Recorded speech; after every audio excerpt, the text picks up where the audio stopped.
Ассалому алайкум. Дуруд мегӯям ба ҳама тамошобинон ва подписчикони канали ман. Ба ҳама тамошобинон саодати зиндагӣ мехоҳам. Хушомадед дӯстони азиз. Имрӯз мехостам барои шумо як намуд пироги гӯшти тайёр кунем бо ҳамроҳии шумо.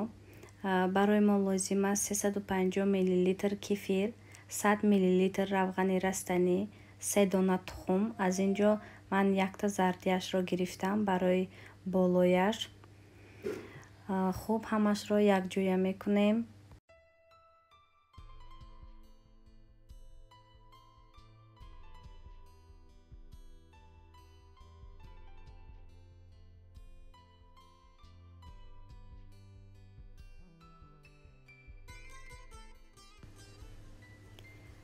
ва боз дар ин ҷо каме намак ва разли хетил сода низ бошад мешавад.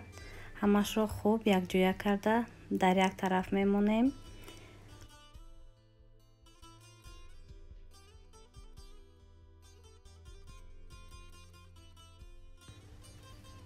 анакнун боз барои мо 4,5 стакан ордро ман пешакӣ аз элакча гузарондам ва 150 грамм сливични масла, яъне хазаюшка ман истифода бурдам.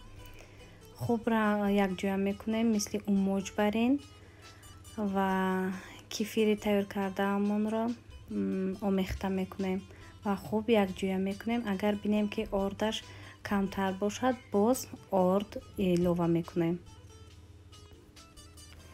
дӯстони азиз, шумо лайкро фаромӯш насозед. фикрҳои худро ҳатман дар комментария нависед. агар ягон хатогӣ бошад, иншоалло ки ислоҳ мекунем. ва боз одамое ки подписатсия кардагӣ нестанд, хоҳиш мекунем подписатсияро фаромӯш накунед. иншоалло ки наворҳои хеле хуб аз пеш аст. ана дар ин ҷо зулаи мо тайёр шуд. хамир бояд анамихе мулоимак бошад, сахти бад набошад.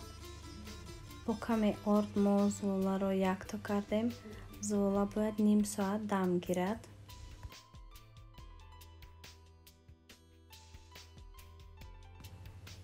барои дарунаш 2 дона пиёз, 2 дона картошка, каме гӯшт, 400 грамм гӯшт, намак, зира истифода мебарем. ҳамаи онҳоро хуб якҷоя мекунем.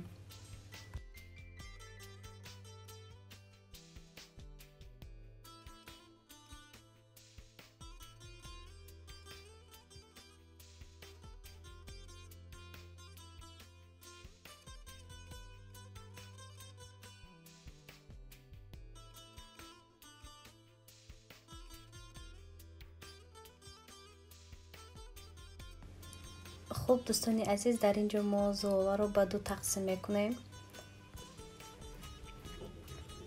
зула бе ягон мушкилӣ тунук мешавад, хеле мулоимак аст.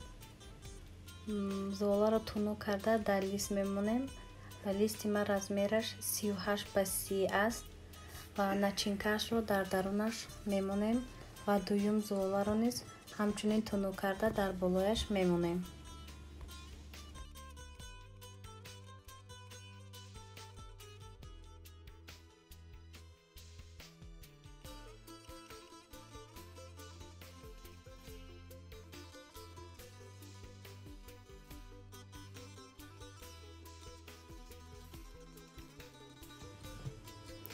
ана бо ҳамин тарз гирдояшро аввал бо даст, баъд бо вилка зер мекунем, то ин ки ҳамон фарше ки обаш мебарояд аз гирдояш нарезад. ҳатман бо ҳамин рецепт тайёр кунед. боварӣ дорам ки ба шумо хеле писанд меояд ва ин як оилаи калон ба ҳазор сер мекунад. хеле иштиҳовар аст.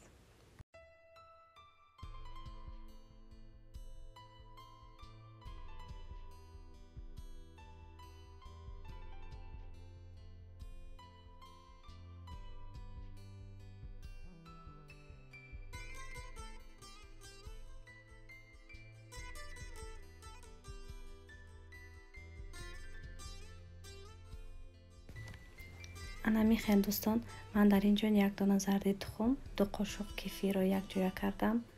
баъд дар болои ҳамин пирог хуб мешакем ва дар духовкаи гарм мемонем. Духовкаи ман пешакӣ гирён карда шудааст. Дар ҳарорати 170 градус дар муддати 40-50 дақиқа бояд пазад.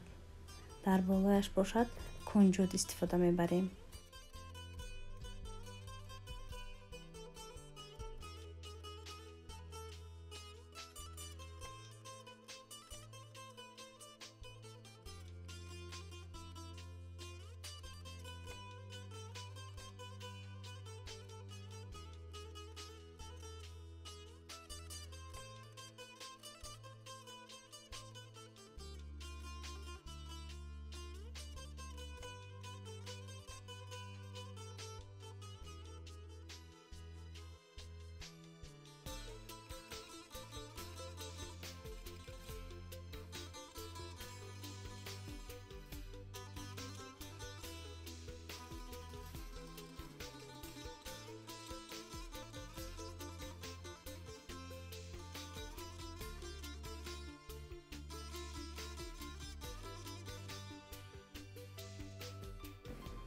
ману духтаро пироги мо дар муддати 45 дақиқа пазид ва гӯшташ, картошкааш низ нағзака пухтааст. бӯяш бениҳоят хуб аст ва боварӣ дорам, ки барои шумо низ писанд меояд. ҳатман шумо низ барои хонавода, аҳлу оилаатон, барои ягон маърака рафтан тайёр кунед он.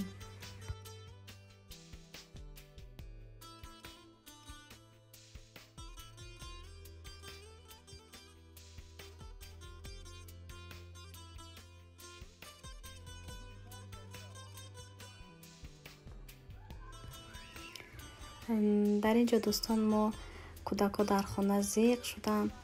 ҳаво хунук аст, зимистон аст.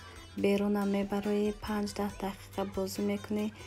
аз хунукӣ бозӣ карда наметавонанд. барои ҳамин гуфтем каме кӯдакҳоро ба ҷои бозиҳо барем. ман инҷо кӯдакҳо овардем. хеле кӯдак бисёр аст дар ин ҷо. хурсандона бозӣ карда истодаанд.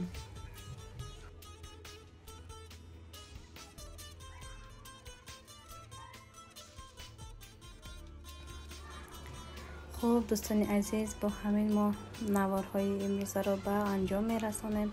агар ба шумо писанд омада бошад, подписаться, лайкро фаромӯш насозед. аз шумо хеле миннатдор мешавам. то наворҳои оянда худо нигаҳбонатон бошад. дар паноҳи аллоҳ бошед дӯстони азиз.